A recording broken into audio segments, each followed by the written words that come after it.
광저우에 도착한 영국군은 소규모 부대를 남겨 광저우 해상을 봉쇄합니다.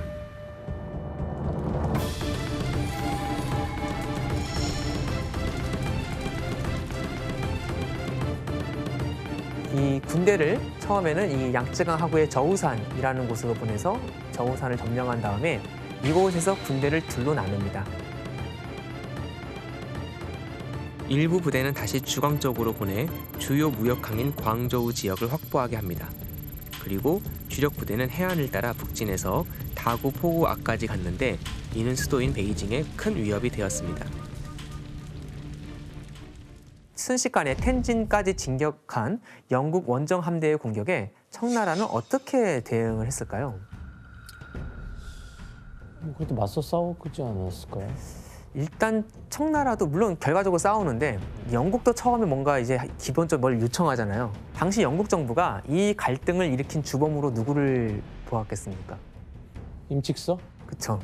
영국 정부는 이 갈등을 일으킨 임칙서의 파면을 강력하게 요구했고 영국 함대의 진격에 놀랐던 청나라 황제는 일단 이 요구를 들어줍니다. 이 흥차 대신이 황제의 뜻을 제대로 이해하지 못해 적절한 조치를 취하는 데 실패했다라면서 임칙서를 파면하고 유배를 보내버리죠. 열심히 일했는데. 그런데 여기서 영국이 이걸 받아줘서 타협이 되면 좋은데 이런 대응만으로 전쟁이 쉽게 사라지진 않았습니다. 그 이유는 영국이 먼저 영국 상관을 포위한 것에 대해 사과할 것, 아편 무역 손실을 보상할 것, 그리고 섬을 할량받아 영국 상인의 근거지를 마련해 줄 것 등을 요구했는데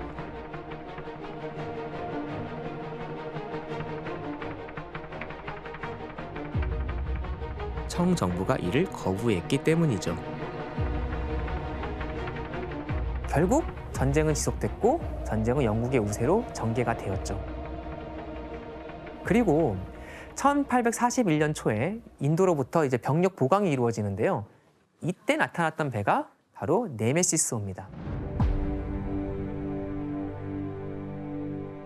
이 배의 출현이 아편 전쟁을 아주 드라마틱하게 만들거든요. 그럼 어떤 배였는지 한번 그림으로 확인해 볼까요? 네. 오, 이 그림. 네. 이 그림 아주 유명하죠. 사실 많이 아편 본것 전쟁 같아요. 하면은 떠오르는 그런 그림 중 하나인데요. 청나라 정크선을 파괴하는 네메시스호를 보여주고 있는 그림입니다. 네메시스호는요, 아편 전쟁에서 처음 선보인 신상 철갑 증기 동력선이었습니다. 아, 예, 알지. 스팀. 맞아요. 스팀이라는 증기. 게 일단 사람이 이걸 안 한다는 거 아니에요? 그럼요. 사실 이렇게 가지고 어떻게 청나라까지 왔겠어요. 네. 그렇죠? 산업혁명을 통해서 만든 맞습니다. 거네요. 산업혁명의 결과물이기도 했죠. 그리스 신화 속의 복수의 여신인 네메시스에서 그 이름을 따온 배답게 네메시스호는 최강의 스펙을 자랑했습니다. 60마력짜리 증기 엔진 2대를 장착한 그런 동력선이었고 아, 빠르지. 선체 전부를 철갑으로 만든 전함이었죠. 배에는 2개의 거포와 6개의 중간 크기 대포가 장착되어 있었는데 네메시스호는 얕은 물가에서도 작전 수행이 가능했기 때문에 얕은 바다와 강 유역에서도 함선과 요새를 포격할 수 있었습니다. 또 이 피벗 마운티드 건이라고 해서 보통 배에 한 포가 고정되어 있기 때문에 방향을 바꾸려면 배가 돌아야 되거든요. 그런데 이제 회전체 위에 대포를 올려놔서 가만히 있어도 이제 한 포의 방향이 바뀔 수 있는 그런 포를 장착하고 있었습니다.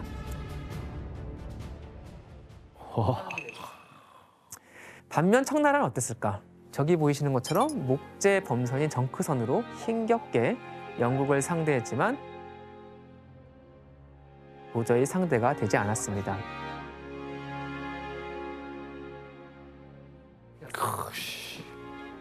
네메시스호는 귀신처럼 두려운 그런 배다에서 귀신선, 데블십이라고 불렸었습니다. 이 한마디에 당시 중국인들이 느꼈던 충격 같은 게 드러나는 것 같아요. 이렇게 전쟁의 승기를 잡고 진격해 나가던 영국군은 1842년 6월에 상하이를 점령했고 7월 말에는 전장을 점령합니다. 바로 이 지역입니다. 전장은 이 대운하와 그리고 이 양쯔강이 만나는 교통의 요지입니다. 그래서 이 지역만큼은 사실 절대 뺏기면 안 돼요. 청나라도 그런 생각을 합니다. 이 지역만큼은 절대 뺏겨서는 안 된다는 생각에 대략 한 1,600명 정도의 청나라 군인 그리고 그 가족들까지 합세해서 결사항전을 하지만 그럼에도 전세가 영국 쪽으로 기울게 되고 청나라 군인들 중 상당수는 적에게 능욕당하지 않도록 가족들은 죽이고 자기는 자결을 하는 그런 방법을 택하게 됩니다. 이런 청나라 군대와 달리 영국군은 36명 정도가 전사한 것으로 알려져 있습니다.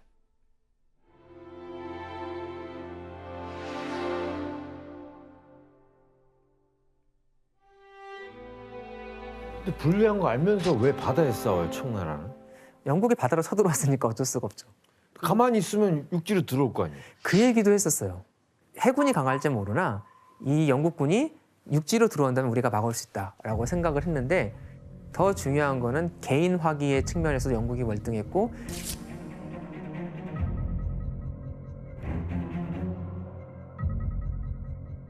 또 이미 군사 전술이라는 것도 시간이 흐르면 발전하잖아요.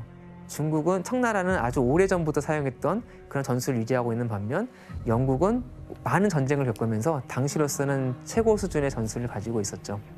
이 전장 수비군의 괴멸 소식과 대우나 봉쇄 소식을 들은 청나라 황제는 더 이상 버틸 수 없다고 판단하게 됩니다.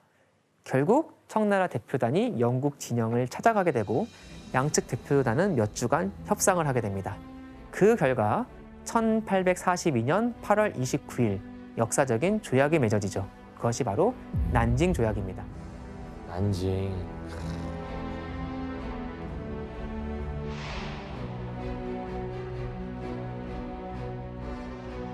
그러면 난징 조약이 어떤 내용으로 구성되어 있는지 한번 살펴볼까요? 네.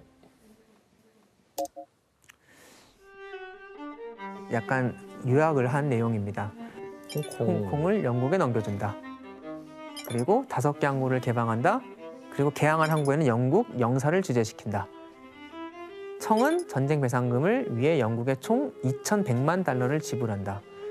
또 공행이 독점을 했었잖아요. 독점 무역을 폐지한다. 개항된 항구에는 양측이 합의한 고정 관세를 부과한다. 굉장히 일방적이네요. 일방적이죠.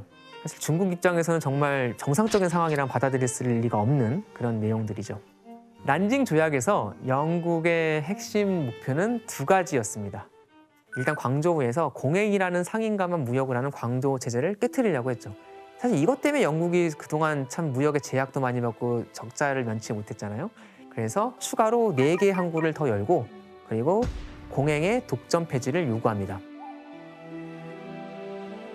두 번째는 청나라가 조공무역이 아닌 영국이 세운 국제 관행을 받아들일 걸 요구한 거죠.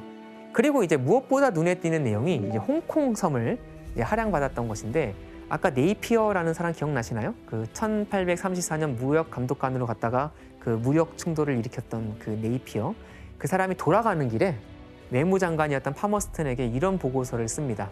그러니까 무력을 기반으로 중국과 통상조약을 맺고 홍콩 반도의 일부를 차지해야 된다라고 주장을 했죠. 그러니까 이때 이 사람이 지나가면서 봐도 여기가 상당히 중요한 곳이네 그런 생각을 했던 겁니다. 그러면 홍콩 섬이 지정학적으로 왜 중요했을까? 왜 홍콩을 달라고 했을까요? 그쪽 해역을 먹는 거죠. 뭔가 거점이었나요? 그렇죠. 중요한 지역이었으니까 달라고 했겠죠. 우선 홍콩 섬은 중국 대륙과 동남아시아를 연결하는 관문인 동시에 태평양으로 가는 길목이기도 합니다.